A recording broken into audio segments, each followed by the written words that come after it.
All right, this is awesome. I like this. So before I get into my project and specifically what I wrote about, I wanted to give everybody a little bit of insight into who I am and what really inspired what it is that I put together. So a little bit about me. That didn't work. There we go. It's one of my more charming photos of myself. But I am a branded portrait photographer, and I work with speakers, authors, coaches, basically everybody in this room. You are my people, for more than one reason. But, and what I do is I collaborate with them to create portraits that are powerful, purposeful, and authentic in order for them to attract the types of clients that they serve. These people need their help.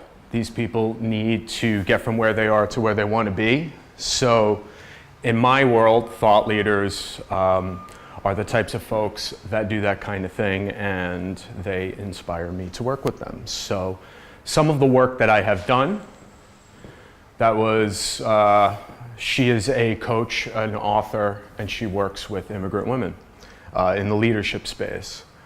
Then we have this woman. She is a director and a producer and choreographer and also a podcaster. And this is an expert in the marketing space with an emphasis on relationships. This is I did a podcast with this guy. He works with coaches and speakers and authors to get them exactly where they need to be. And then this is a health and wellness coach. And that apparently is a zoodle, which I did not know, and now I do know, so I continuously learn from the people I work with. And of course, my favorite, this handsome young man right there. And he is the reason why I am here. And he personifies what the definition of a thought leader is to me. Now, why do I work with thought leaders? I was a jack-of-all-trades photographer for several years, and you know, I have shot many a bar mitzvah, many a sweet 16, many a corporate event, and all of these different types of things. But I work with thought leaders because they inspire people to be better than they were yesterday, and that really is something that I value a lot, because I come from a world where that was not at all what we wanted to do. We wanted to get ratings. I worked in television, and it was very, very, very exploitative and not really aligned with my purpose. And it took me time to work with thought leaders to actually figure that out. So that's why I work with thought leaders. And the work that they do is so inspiring, and it's so interesting to me because of the help that they provide their people. So I work with them for that reason. But before we get to all of that magical work and they're in front of the camera and we get to all of the material that they need to present themselves powerfully and authentically, generally speaking, I have to get through a bunch of stuff regarding their requests before the session. And I refer to that as the airing of the head garbage.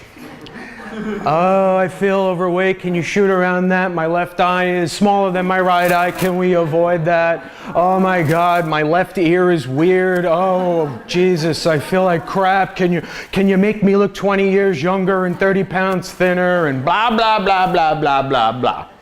Now, every time I hear that, all I'm thinking in my head is, this is my response. Right. But also the reality is that I feel their pain and I feel where they're coming from, because I was someone who felt that way as well. And actually what I'm really hearing when they're talking about these little differences in their face and all of these hang-ups they have about their appearance is that I'm not photogenic. And that breaks my heart, because these people are valuable and these people have a lot to give. So what I did is I wrote a blog that is approximately 4,200 words and about 14 pages.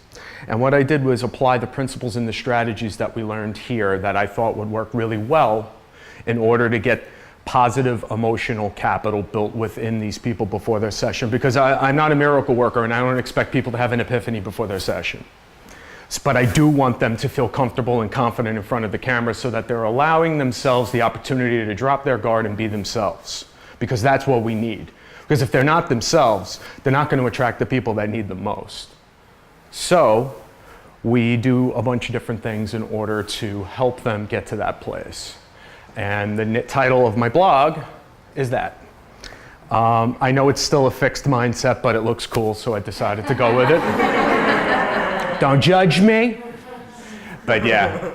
And so basically what this article does is go through a bunch of different types of interventions and principles that we learned to build their positive emotional capital. And these are some of the interventions and principles that we talked about. And my favorite one is gratitude.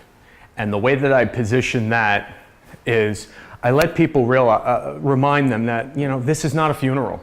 This is not something you should go into and be upset about. This is in fact a celebration, because if you are in a position in your life where you need to have the kind of visibility that you want in order to create the impact that you want, you need these images.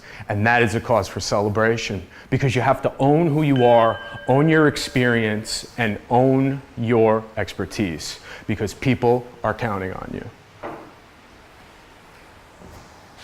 Any day now. Thank you.